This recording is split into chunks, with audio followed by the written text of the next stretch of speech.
Good morning, everybody. I want to take you through the final stretch here for DYW. We are 6 days away from our final showcase, and there's a lot that's going to happen this week. So just want to make sure everybody's on the same page and understands what's going on so nobody's caught off guard or surprised by anything this week. So I'll take you through. First, the practice schedule will work just as it has been. We will sign up, continue to monitor and check the sign up each day by noon.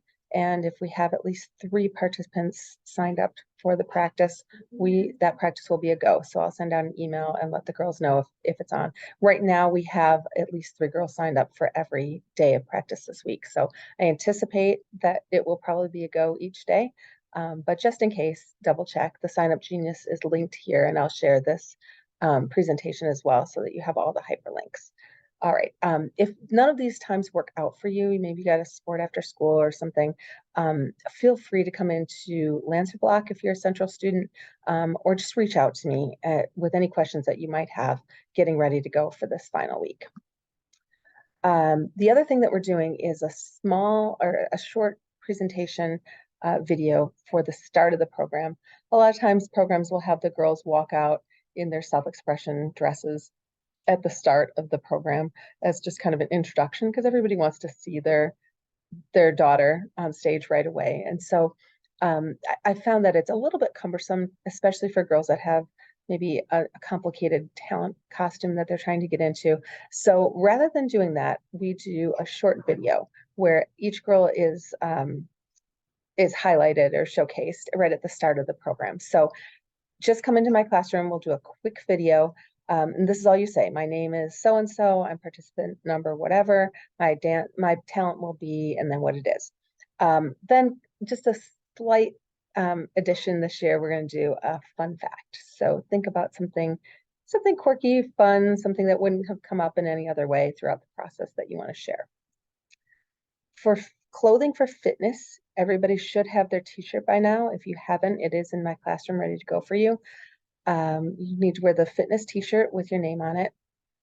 A black tank underneath is recommended just in case it, is too loose or it pops up when you're doing push-ups or whatever. We don't want any unfortunate exposures, so make sure that you're fully covered. Black leggings, full length, no writing on them, and then some kind of tennis shoes or dance shoes. Just keep it simple. Nothing obnoxious or neon for the shoes that would draw attention unnecessarily. A note about hair as well. I know it's kind of the style right now to have some loose, wispy pieces hanging around your face. However, that's really distracting in a fitness routine. So this is a picture of McKenna Popak from a few years ago, hair pulled back in a ponytail, or just, off of your face, and in a manner that it's not going to fall down while you're doing the routine. So really practice how you're going to be performing in what you're going to wear and how your hair is going to be so that there's no distraction that would take away from what you're doing on stage unnecessarily. So be prepared, practice everything that you are going to do in the attire that you're going to be doing in it. And for dress rehearsal, everything should look exactly the same way it's going to look the next day. So bring it all with you, do your hair, your makeup, whatever you're going to do that night, the way it's going to look the next day. Interview is going to be on Saturday at Wisconsin Hills, and you have a specific time. Please arrive 15 minutes prior to your scheduled interview time. You can check out the link right here if you can't remember when you're supposed to go. That's also linked on the Week at a Glance, so you have access there. Make sure that you sign up for your judge's meal portion, whatever you're working with a partner to bring, and then bring it to your interview. There's a full kitchen. You're able to refrigerate, reheat. If there's any special instructions that you need to leave, you can put it right there. Like writing it right on the tinfoil is fine. And then I also recommend disposable pans or dishes because very often you get caught up and forget to take home all of those goodies at the end of the night. And then I've got moms calling me in the next week looking for their bakeware. So please consider that. Otherwise, maybe put an alarm in your phone to remind you to take it home at the end of the night. Silent auction items. Mrs. Popek has offered to do this again for us, which is just a huge amount of time, and I really appreciate that she does this. So please make it as easy and smooth for her as possible by uploading the description of your item onto that spreadsheet, which is located right here. Please do that by dress rehearsal because she has to print all these things out. You really can't wait until the day of the program because she has to print out descriptions that she's going to have in front of them when people are bidding.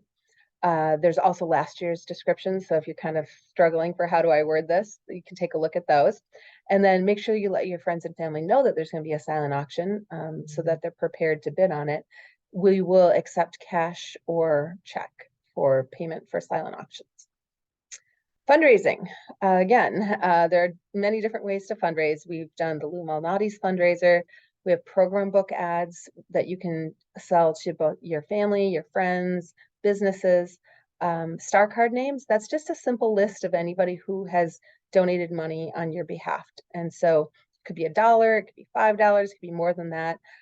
It's just a list of names that's going to end up in the program book under your name as a supporter for you. So you collect the money, you send me a list electronically, and then turn in the money to me, and you get credit for that.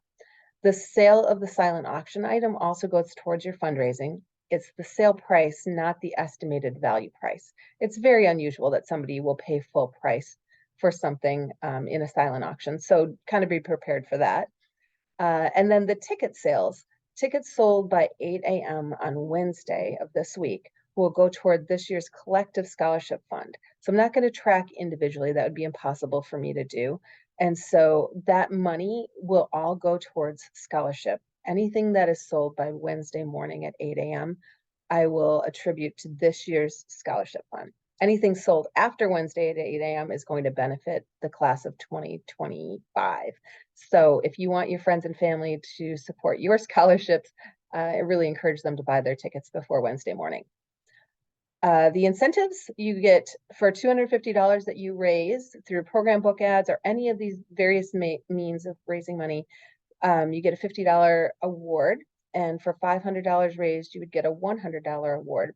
Those awards are going to be coming from the DYW club at Brookfield Central, not from the DYW national organization. We're not allowed to give out any kind of scholarships that aren't their official awards, but we can give out club awards. So, so you've got a little bit of incentive that I'm keeping track of for each girl. So anything that goes into the program book, the deadline is Wednesday morning at Wednesday the 11th at 8 a.m.